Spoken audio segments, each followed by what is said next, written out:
But he's got to be so careful not to trip over. Go, go, go in Spain now. Michael Schumacher gets away. Mika Häkkinen is second behind him. Rubens Barrichello is in third place. Jarno Trulli is challenging. And sure enough, Ralf Schumacher is right up there. He is third from fifth on the grid. Ralf Schumacher in the Williams BMW moves up. And Barrichello is dropping back. In fact, he's passed. He's passed Schumacher again. Ralf Schumacher has got Jarno Trulli in the yellow Jordan behind him. And the race order at the present moment, Michael Schumacher leads Mika Häkkinen, leads Rubens Barrichello in fourth position. There you can see Ralf Schumacher, and behind him is Jarno Trulli. So, with David Coulthard fighting his way through the grid, this, of course, is a 65-lap race. Lots of action to come.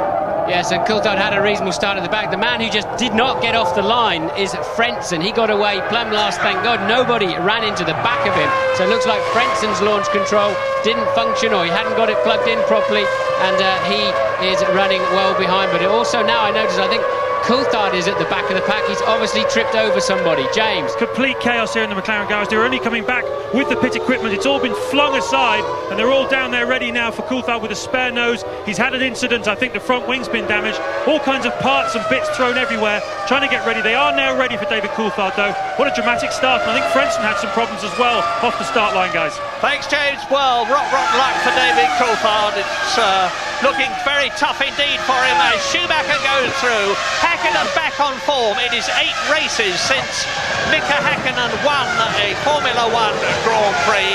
He's hungry for victory because he's well down in the pecking order in the World Championship. He's in 7th position.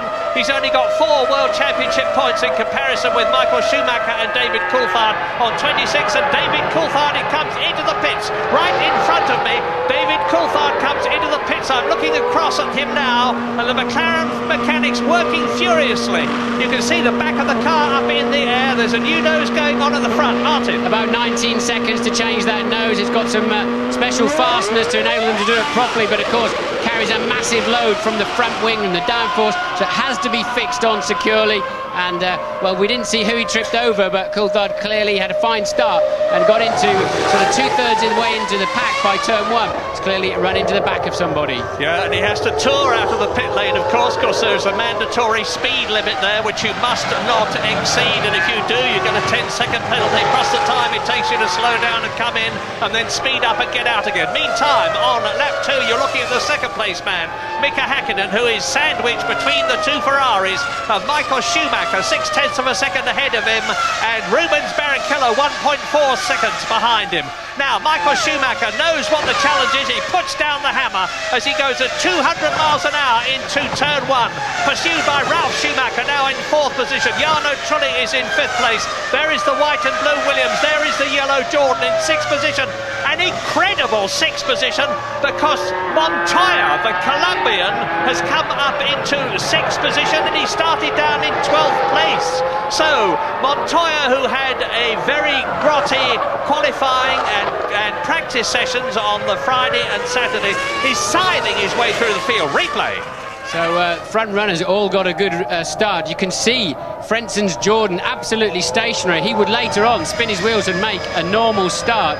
And let's see if we can find out where Coulthard had the problem. I suspect he's gone in the back of Bernaldi in the Arrows, because they both pitted at the end of the first lap, and the camera's cut away now. I can see Coulthard 2/3 of the way down, but there you're watching this Barrichello back at the front, making his way around the outside of turn 2, regaining that crucial 3rd place. Yeah, great move by Rubens Barrichello to get past Ralf Schumacher, who had got past him. Ralf Schumacher, I suspect, doing the start all on his very own, operating his own clutch, operating his own throttle, and it certainly worked, but not for long enough. Meantime, I'm looking up into the skies. The clouds are as low as they were before. You can see on the right-hand side of your screens that they're pretty low, but no sign of rain yet. And race leader Michael Schumacher is now 1.2 seconds ahead of Mika Häkkinen.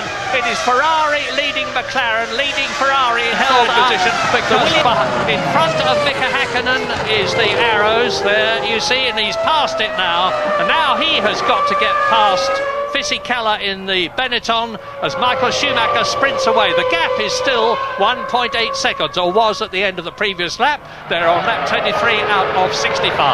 Yes, the problem you always have leading any motor race is when you're coming through the back markers, you're tending to wake them up and alert them. I mean, we're barely a third into the race and they're being lapped, so then they're much more aware for the next man coming through. And where I can hear you saying is David Coulthard, the answer is that he's passed Fisichella. You saw that happen.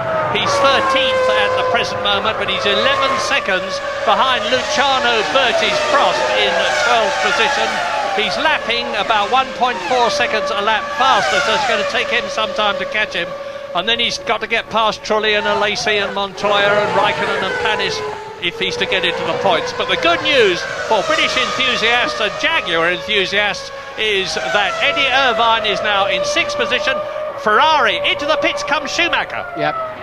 Schumacher in the pits this time and early stop James. Yeah, bang on time actually. We said lap 23, and this is exactly what he did last year. He stopped on 23 and Hakkinen stopped on 26. Watch how much fuel goes in. Should be about 7.6 seconds worth. That's a bang on target for a two-stopper. The clock, I'm just waiting to see. Yes, about 8.2 seconds.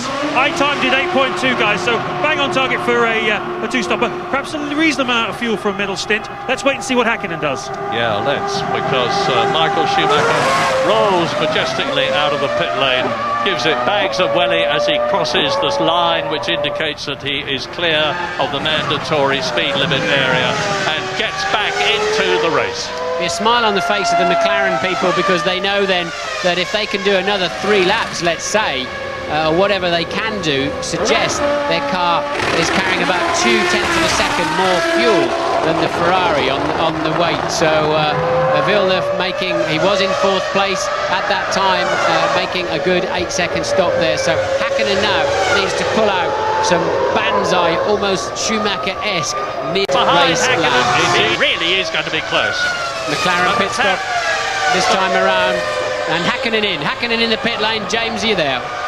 Yes, I'm waiting for Mika Hakkinen now. Of course, it's the opposite of Japan last year, folks, because McLaren know exactly how much fuel went into that Ferrari, so they know how long Michael will race for. They've got to get Mika out. In my view, he needed 25 seconds to be safe, so it's going to be very close indeed.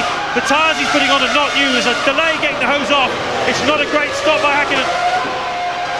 And I'm looking for Michael Schumacher. There he goes over the line as Hakkinen is trundling out. Michael Schumacher, there he is in the background. You just saw him, he's retaken the lead. Michael Schumacher crosses the line and retakes the lead as Mika Hakkinen comes out of the pits, now again in 2nd position.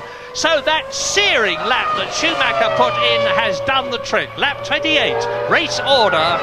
Michael Schumacher, 3 times world champion, leads the Spanish Grand Prix, which he's already won twice, from Mika Hakkinen and Rubens Barrichello, and up into 4th position, Juan Pablo Montoya in the Williams BMW, ahead of Jacques Villeneuve and Jarno Trulli. Montoya having a great afternoon then, so he cleared Trulli in the pit stops, and I think when Villeneuve stopped a little bit later, Montoya's passed him too, so a genuine 4th place then now for Montoya. But Schumacher retains the lead. That double pull they had to take on the fuel hose, and his sprinting 1 minute 21.1 lap has enabled him to very much stay in the lead of this race. Like James, I wondered if McLaren might short fill Mika Hakkinen just to get himself track position, but maybe that would have been a bit of a false dawn anyway. And well, the cat and mouse game is back on. Yeah, it's very easy to make the decisions for somebody else when you haven't got the responsibility. I'm surprised too.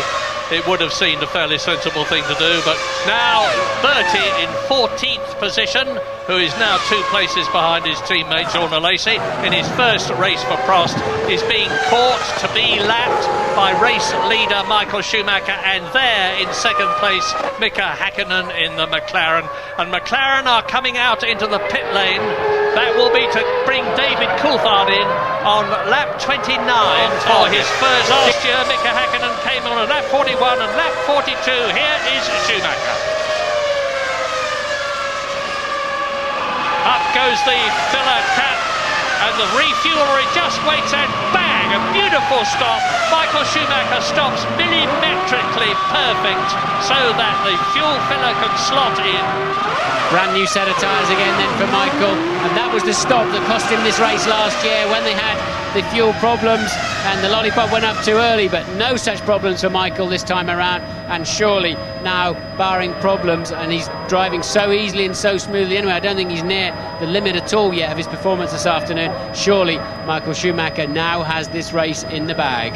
Yeah, you can tell from the car language that Michael Schumacher is very well within his limits. He is on lap 44 now. Mika Häkkinen has gone through, of course, and there he is. He's coming up to Jacques Villeneuve, who is in 8th position in the VAR. So we're getting the second fuel stops now, just about absolutely bang on target. I was expecting them round about laps 23 and 41, and that's more or less when they have come in. And well, Mika clearing the BAR easily there, and just to add more pain to the Häkkinen camp, he's had a pretty difficult lap, just where he needs to be sprinting. He's caught a gaggle of cars as Button is in for his second stop of the afternoon. So Jenson Button then, and each time he comes in, they're having to stick the fuel flap filler down. That's what they were doing last time around with a bit of helicopter tape. That's why they lost so much time. But there's Coulthard currently up in 7th place, but yet to stop again. Yeah, David Coulthard currently up into 7th place, and that is 1 place off a World Championship point as he closes up on the 6th place man, Juan Pablo Montoya. But as you rightly point out, Martin, as Barrichello comes in for his stop, David Coulthard has yet to do the same thing. Hear that engine racing in the background. Out he goes. Nice smooth one. Watch the filler. No, you didn't see it. But the filler cap over the main orifice closes automatically as the driver changes up into a higher gear. Out back onto the track goes Rubens Barrichello, looking good for 4 World Championship points, joining behind Giancarlo Fisichella and ahead of Luciano Berti, who is in 13th position. Here is Häkkinen, and it's lap 45 out of 65. And I say again, the retirements in the order that they left the race. Frentzen and De La Rosa, I put them together because they went out together. It was a collision. They're both perfectly okay, each blaming the other. So Noldi out in the Arrows, Ralf Schumacher out in the Williams, and into a points place goes David Coulthard. But now he is in the pits. There he is. They've stopped Coulthard early. He was getting held up behind Montoya. So I think they've reversed the 2 McLarens around.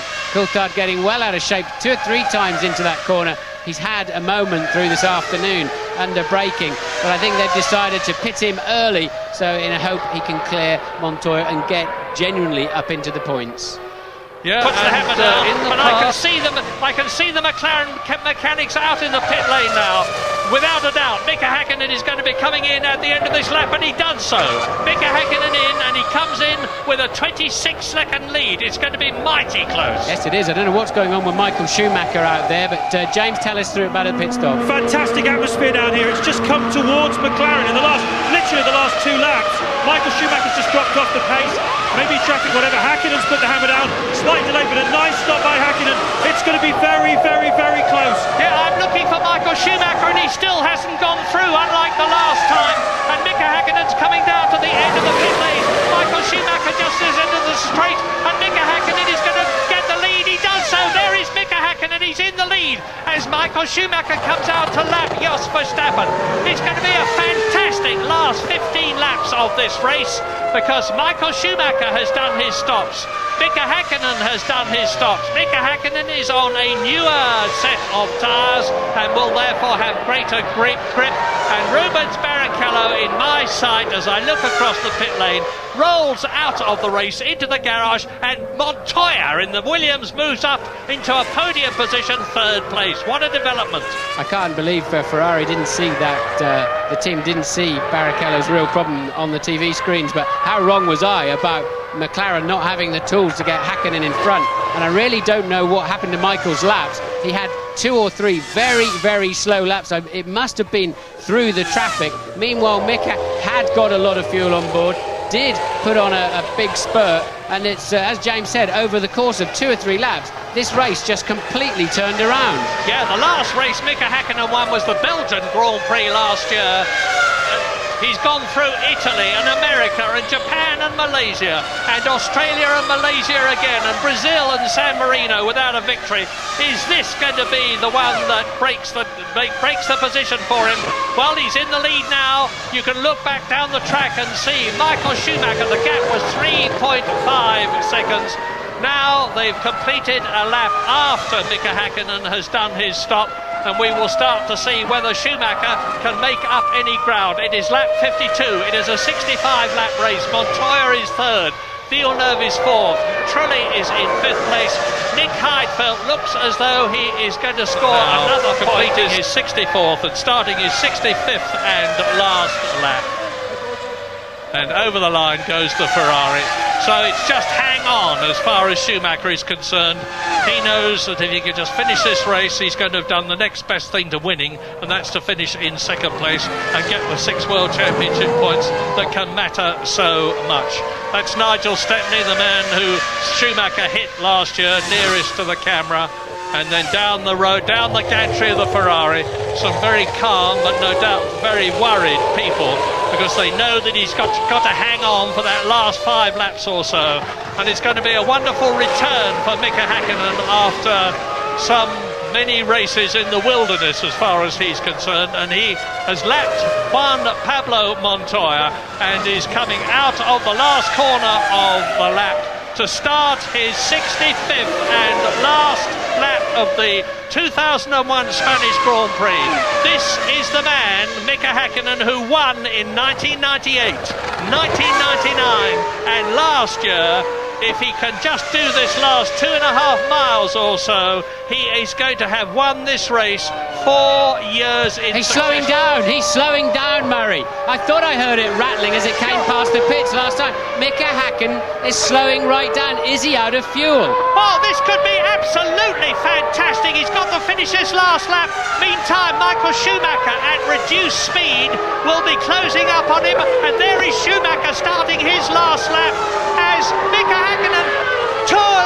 Is he going to stop? Is Michael Schumacher in the last knockings of the race as Häkkinen looks down into the cockpit? Sparks coming out of the back of... I thought I saw a couple of sparks, yes. So it is a pure mechanical problem for Häkkinen then, not a shortage of fuel. Häkkinen, I do not believe, will get over the finish line. And Adrian Newey looking there, bang, the engine's gone. And David Coulthard had the same sort of thing happen this morning in the warm-up. It was a hydraulics problem. And on the very last lap of the Spanish Grand Prix, Michael Schumacher looks as though he's going to go through and take another win. What an incredible situation. It would be his third, and Mika Häkkinen has pulled off. Michael Schumacher has just got to get there. He goes into the lead. Wow, my goodness, an incredible finish. Mika Häkkinen had got the race in his pocket, only to be denied it. And look, this looks like a repeat of his situation at the Italian Grand Prix at Monza. He's going to get out of the car. No. Mika Häkkinen waves to the crowd. This sort of thing happens in motor racing, and it has happened to him, and he has taken it magnificently. Michael Schumacher doing something I've never seen him do before. Wave to the crowd, and Michael Schumacher wins in Spain for the 3rd time to increase his World Championship lead. What an unbelievable finish. Martin. I'm just wondering if Häkkinen can still score some points. Remember, he'd lapped everybody up to 3rd place man. Some of those will be able to recover that lap. Where will Mika Häkkinen still be able to finish? It was the final lap of the race, and still waving at the crowd. We're waiting then for Montoya. Until you get over the line, it's not finished. And I heard Mika go past, sounding very bad. So I couldn't believe it, no, but you take it when it comes. You can't be born good, be born lucky, Ross. Well, what does that picture in the background remind you of? It reminds me of Nigel Mansell driving the Williams with the great Ayrton Senna sitting on the side pod being transported home after he had retired from the British Grand Prix. But this time it's David Coulthard who finished a brilliant 5th, having started 22nd. taking his teammate Mika Häkkinen, who lost the lead on the very last lap, to the man you are looking at, Michael Schumacher, a brilliant victor. Yes, ironically, as I said, Michael's lack of pace at the end and enabled many of those people, we saw them all unlapping themselves, allowed them to carry on and finish the full quota of laps, and it cost Häkkinen because he actually finished the race 9th, albeit on the side of the road. And well, what a change of fortunes. It all looked so easy for Ferrari, didn't it? And all of a sudden I remember us saying, wow, it's turning in McLaren's favour here. And just at the last moment, there's 2 sick McLaren drivers there. Coulthard got 2 points, but he knows he could easily have won this race now. His car's run faultlessly, and Häkkinen, of course, had it in the bag with under 3 miles to go. And there he is, new boy. Juan Pablo Montoya finishes second. Michael Schumacher leads the World Championship now on his own from David Coulthard by 6 points, 36 to 28. Rubens Barrichello is still in 3rd position, and Ralf Schumacher is still in 4th place. And Nick Heidfeld in 5th position, but Jarno Trulli moves up to 6th place ahead of his teammate Heinz-Harald Frentzen, as slightly bemused, I think, Michael Schumacher talks to Herbie Blash about his reverse of fortunes on the last lap of the Spanish Grand Prix, and Mika Häkkinen is transported not the way he had hoped, but nevertheless on wheels and not having to walk in.